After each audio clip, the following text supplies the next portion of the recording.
explain here that at the moment there's no predictions regarding the JR curve development during a decreasing thermal transient. So what I mean is that if you have this ferritic steel that has a ductile region, a ductile brittle transition region reflecting the fracture toughness, that if you have a transient in this region as in a nuclear power plant, an accident might occur, that we don't have knowledge of this behavior.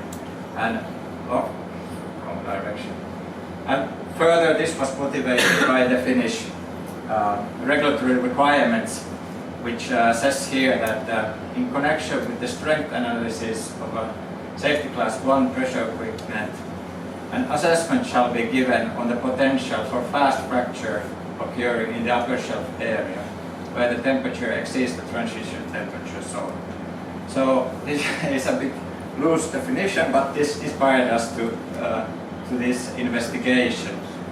And what could happen in the upper shelf region is that there's a transient and eventually there's brittle fracture. But then according to this definition, you are no longer in the ductile region anymore.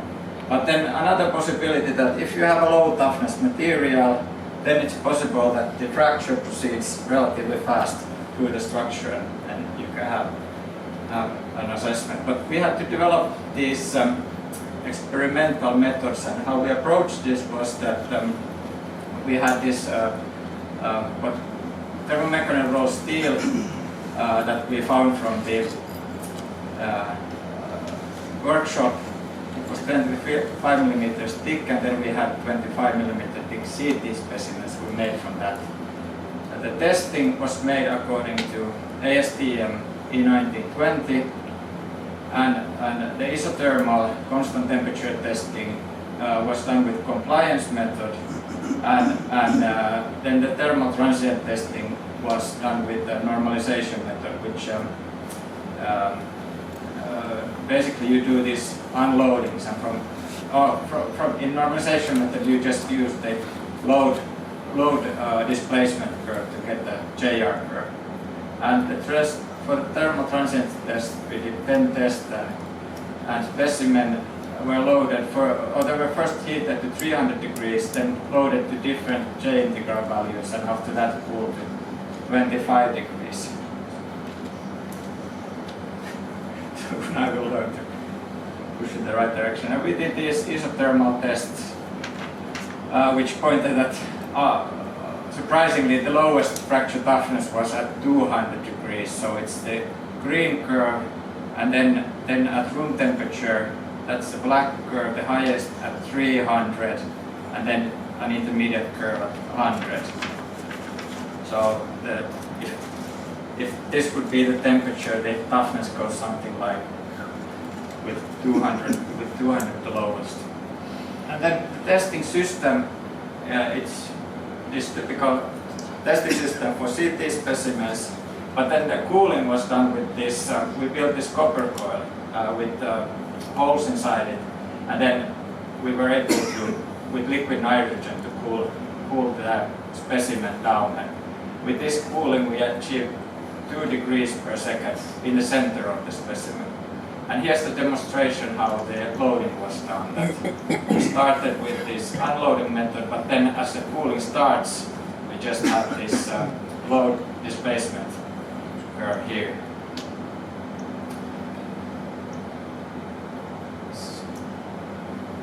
Okay, and then we did some calibration to know what the actual cooling was. So we drilled these holes of different depth to get the cooling rate at different thicknesses of the specimen.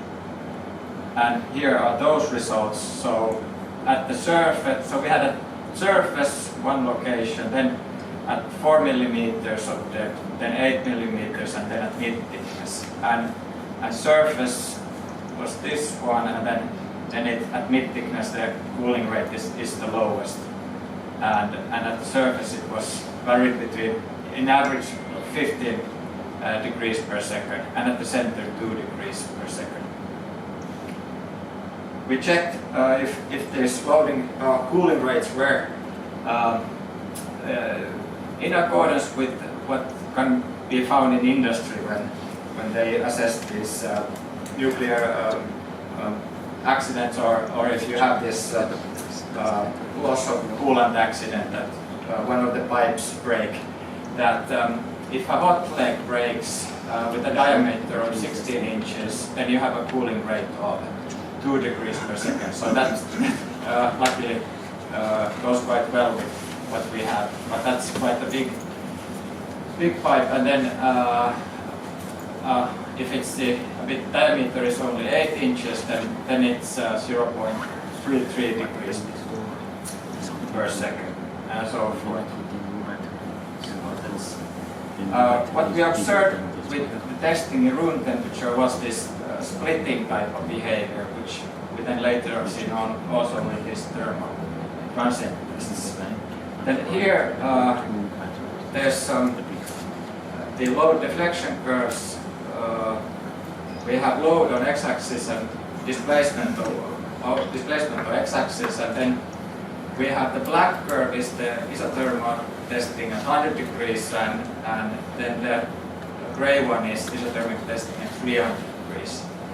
And here's the red one is an example of the thermal transient test where we start the cooling at that point. So as expected, the load deflection curve it ends up in between these two curves and probably approaches them in the end or 100 degrees. And here the yellow one is the temperature, as on the other side we have temperature, so the cooling starts there. Then here are the first results. So we have the crack growth measured after the test and the J integral value measured from the load deflection curve at the end. And these results, they end up being something in between what's between the 200, which is the lowest, and then the rest. So it seems to be that it has a small effect, and they are closer to the lower, but the curve is in the end, or the J integral is in the end something in between. And then here is the normalization method, which kind of tried to capture throughout the cooling all the J integral values. And here's the crack growth and there's the J integral. There's noise in the beginning which causes that deflection backwards, but after that it starts. And those are the splits. At least we were not able to see brittle fracture on the fracture surface, but probably those were caused by the splitting, those ones. But there's a bit lower slope here, and soon I will show what that might be the reason for that. And here is another specimen just showing kind of similar trend. And in this figure we have the J integral on this side, so the tearing resistance and crack growth is there, so it's increasing as the crack grows. And here the black one is the temperature, so we start from 300 and then go down to something room temperature. And in this region between 240 and 130, the slope is the smallest. It might also be a coincidence because we haven't looked that closely on this method, how it applies to this case, this normalization method of forming JR curves. But at least according to isothermic testing, this is the region where the curve is supposed to be the lowest. And these are just the curves, the same curves formed through the transient testing compared with these isothermic tests. So it seems to be that in this region where the temperature is during the transient 200 degrees, it seems to follow this line, and after that it goes upwards. And this is the connection to this session. So I challenge you to think if you have ideas on how, if you would use a plastic theory model like the GTN model or something else, how would you calibrate this kind of case? Because then you would need to somehow introduce temperature and time as a function there. But then connected to this GTN model, a small advertisement, we had this European project that lasted for 4.5 years with 20 participants and 8 million euros in total on advanced structural integrity assessment tools for safe long-term operation. And one of the main goals was validation of ductile tearing models based on experimental results on small-scale specimens and then industrial components. So we had these pipes loaded in 4-point bending. We got for them these curves, and then we had small-scale testing, and then there was lots of validation work of these ductile crack road models. And the final report can be found from this address, or if you, at least in the morning when I tried, I googled Atlas Plus BTP and final report, so that gave the access to that report.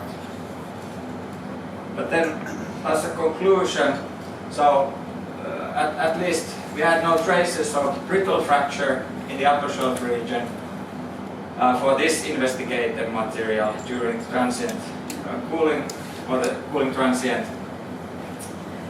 And then if you give a recommendation on this, that when you do such an assessment, it's recommendable to use the lowest fracture toughness properties in the investigated temperature region, if no other information is available. But that's kind of a boring solution, engineering way of doing things. So it would be more interesting to get something predictive in this case and have something to more exact. And that's hopefully what we could do in the future, developing something predictive and also what would be interesting to have a steel with a low fracture toughness in the ductile region to see how that would behave for this kind of type of test. So, thank you for your attention. Other questions? Yes, please. I have 2 short questions. Number 1, do you have any suspicion why that there's this local minimum in fracture toughness at 200 degrees? And the second question is, or maybe a comment, this kind of seems to me like a ductile warm pre-stress effect, sort of. Can you maybe find something in that area that you can use to help describe this?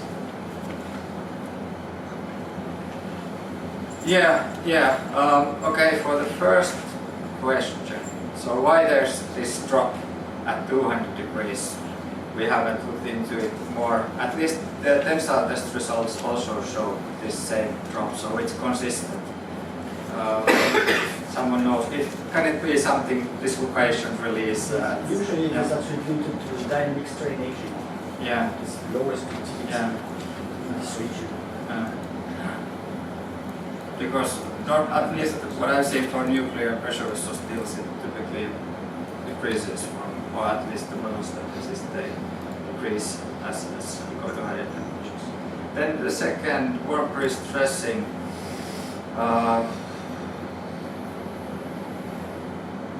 Well, I can't say. If in ductile region,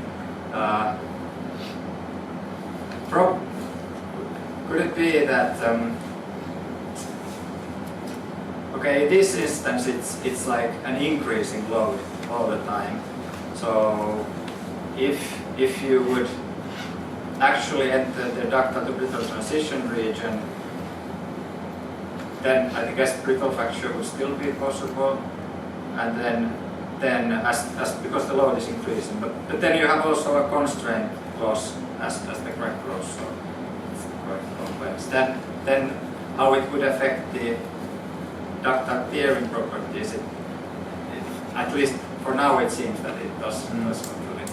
It might also be the other way around because for brittle failure, if it gets warmer, then the resistance increases. But if it gets warmer for ductile tearing, the resistance goes down. Yeah. So yeah, I don't know. It's just an idea, but Yeah. Thanks. Yeah. Okay, thank you. I take the speak again. Thanks.